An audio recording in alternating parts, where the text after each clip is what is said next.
I know a lot of you guys see videos from me and you think, wow, this guy is so naive, looking at the Philippines through rose-colored glasses. Looking at Filipinas through rose-colored glasses.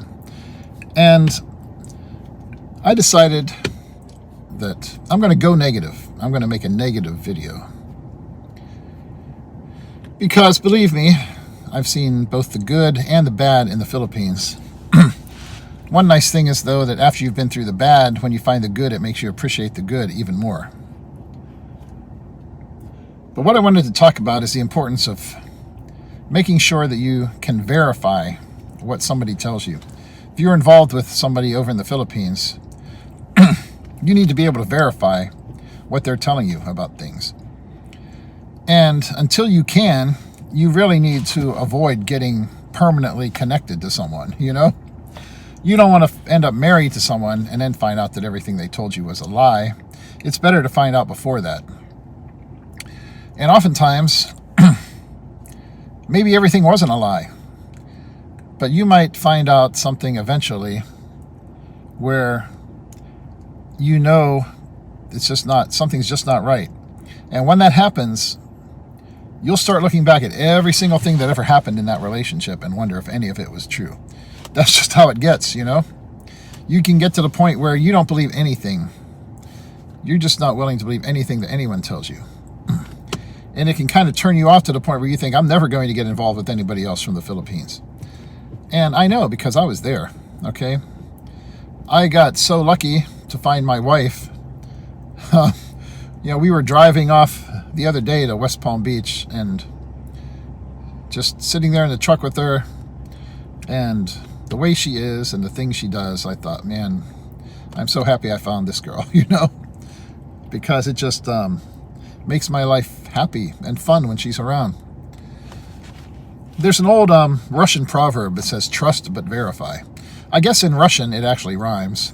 I'm not going to look it up and attempt to pronounce it for you or anything and insult the Russians. Where most of us first became aware of it was with Ronald Reagan, because I guess one of his advisors turned him on to it. So he started using it in connection with the Russians when it came to nuclear disarmament and so forth. Trust but verify. Sure, we trust them to keep their word, but if you don't mind, we're going to go ahead and verify that. If you're involved with somebody in the Philippines, the odds are pretty good that you don't have your own web of secret, Central Intelligence Agency operatives over there following her around, telling you that, yeah, what she told you on the phone is true. What she told you in the video chat is true. That, yeah, she didn't tell you how much she loves you and can't wait to see you in person over there. And then as soon as she got off the call, got all dolled up with her boobs hanging out and went out to the club with her friends, and started, messing around with other guys. You don't know. You're sitting here in America. She's over there in the Philippines. And even if you might be willing to give someone the benefit of the doubt for a while, if you make the mistake of getting permanently attached to that person to the point where you just can't get back out of the situation again without really knowing for sure that you can trust them, then you're screwed, okay? Let's imagine, just as a hypothetical situation, that you go over to the Philippines after you've been talking to someone for a while. It's the first time you've been together. We'll just say, for the sake of argument, a nice round number, maybe you were there for like 30 days. I found a place where the sun wasn't shining in my window, and now it is. Let me see if I can get rid of that. I'll back up a little here.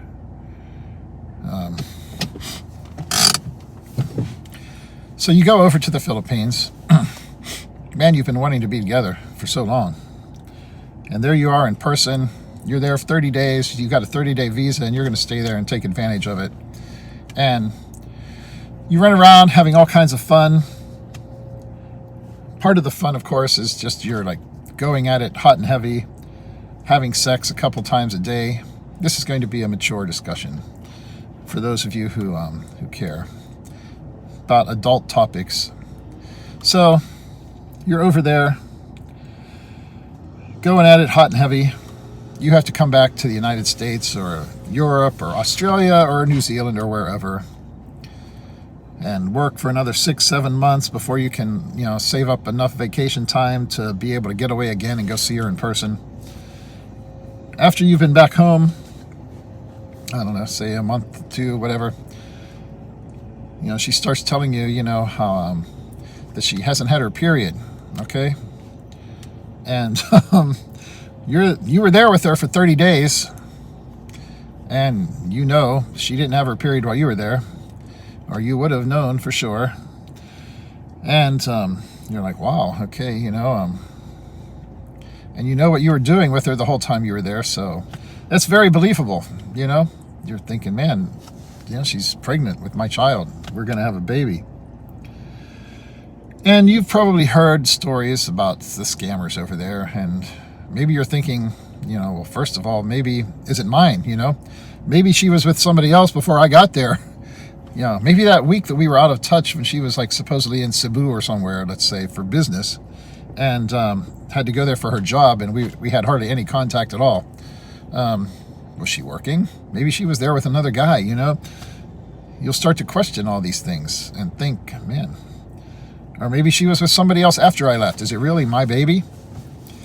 But maybe you should ask yourself, was she ever even pregnant? I'd be interested to know how many guys have been in a situation like that, where they go over there and next thing you know, man, they've got a pregnant girlfriend in the Philippines. And oh man, you want to take care of her, so you're sending her money for doctor's appointments and stuff, and they send you pictures of receipts. Here's a receipt for when I went to the OBGYN, and this much for this and this much for that. And then maybe time goes on a little bit longer, another month or 2. Oh, here's a sonogram, a picture of a sonogram. And wow, you're like, man, this is happening, And then, next comes, I was going to the bathroom and noticed some spotting, and I got worried. I went back to the doctor, and she said, I need to be really careful, make sure I don't lose this baby. And then next thing you know, a couple of weeks later, she's on the phone with you, crying her eyes out. This life that was inside me, now it's gone, and how she had a miscarriage and all of that. And it's very sad. But, things could get to the point, especially if further on down the road you find out some things about this person that makes you doubt them, and you just can't quite be sure that what they're telling you is the truth. You might look back at that and you might be wondering, was she ever even pregnant? You don't know. You weren't there. So she had some receipts from a doctor's office. She could have gotten those from a friend. Maybe she went to the doctor for something, and she was alone in the room, and no, look, there's a pad with a few receipt, slips on it. Take a few of those, fill them out, and use them to get some money out of somebody. Maybe she has a friend that works there and was able to, get it for her. When it comes to the sonogram, was that real? Was it somebody else's sonogram? Maybe it was hers. Maybe it was one that she had left over from a previous pregnancy that you never heard about. Maybe she has a friend that works at the clinic who was able to get her a copy of someone else's and then write her name and stuff on it somehow, so it makes it look like, the right name and date. That's what starts going through your mind after you have dealt with some of these people and you hear things like that. Even things like that, some of these girls are great actresses. They could win an Oscar. The only time you'll ever see them cry, because they're cold-hearted survivors and manipulators, is when they're crying as an act to try and get something out of somebody else. Because in their hearts, there are no tears, there are no emotions, other than I need to get what I want to get, and whoever I have to use to get it, that's what I'm going to do. So, not to, I'm sure any of you people who are out there right now who are in this situation I mean, forget I said anything. It's quite possible that your girlfriend or fiance, if that's what you want to call her, over in the Philippines, that you don't know anything about, or what she's doing, or where she is. Maybe she's really pregnant. But you're not going to know until like 6 months down the road or whatever, whenever she sends you pictures of her, of herself nude, and you can see that belly growing. You're not going to know for sure if she was really ever even pregnant or not. Because you're always going to wonder, if it wasn't, if it didn't really, come to term, and it all ended before she was in a position for it to start showing, was she ever even pregnant? Now, that sounds harsh, and why would you doubt something like that? And if you find yourself in a situation where you're in a relationship where it is somebody who is real and you can believe them, and you end up, as time goes on, you end up actually being married and you can trust this person, that's one thing. But if you get into a relationship with someone over there and you haven't really gotten to the point yet where you know that you can trust them and believe what they tell you and that you're actually together, keep that in mind. It can be things even like that. Some of these girls, they will use anything to manipulate you and get what they want out of you. And a lot of people have been burned, So the advice you'll always get from people is, A, make sure you get your money's worth, Okay, maybe it doesn't work out. It's not the one, but at least you had fun. You got to hang out in the Philippines and do some sightseeing and, have a little bit of fun and see a new world and all of that. But before you get into a relationship so deeply that you can't get back out of it again, you better know that you can trust that person. And it's not going to happen if you're on one side of the planet and they're on the other side of the planet the whole time, because you have no idea what they are doing. You don't know anything about them. Like I say, unless you've got your own little spy network over there, and even that you have to be careful of. Because, if you're involved with somebody in the Philippines and you're sending them money and helping them and, helping their, paying for their son to go to Boy Scouts and paying for them to have an apartment and things, and they've got friends, you might have friends getting hold of you and telling you things about the person. But what about them? Are they lying to you? Maybe they just want to make you mad at that girl so they can get with you, And maybe they're an even bigger scammer. So think about that. I know a lot of you guys, you see someone like me who makes videos defending Filipinas and stuff, and you think that maybe we're just blind and naive. And that's not the way it is. Sometimes you've experienced things, or you've known other people who have been through situations like that you've heard about, and you have your eyes wide open. Sometimes you get involved in a situation where you don't want to be the one who pulls the plug too soon, even though you're thinking, okay, I got to be careful here. But you don't want to pull the plug too soon just because you're not really sure, At the same time, though, you can't allow yourself to fully commit and get involved in a situation to the point where you can't get back out of it again unless you know for a fact that what you are being told is the truth. And hopefully you will find out that you're with the right person. But even if you're not with the right person to start with, that doesn't mean that everything's a bust and the time was wasted. Because you may find yourself like I was, if I hadn't been through the things that I went through earlier in my Philippine experience, I never would have ended up finding the right person. And, it's just, it's kind of like sometimes you can look at it like fate, or destiny. I know a lot of us, we don't like to try and think about things as like it was destined to be that way. But sometimes you look at the way things work out and you're like, wow,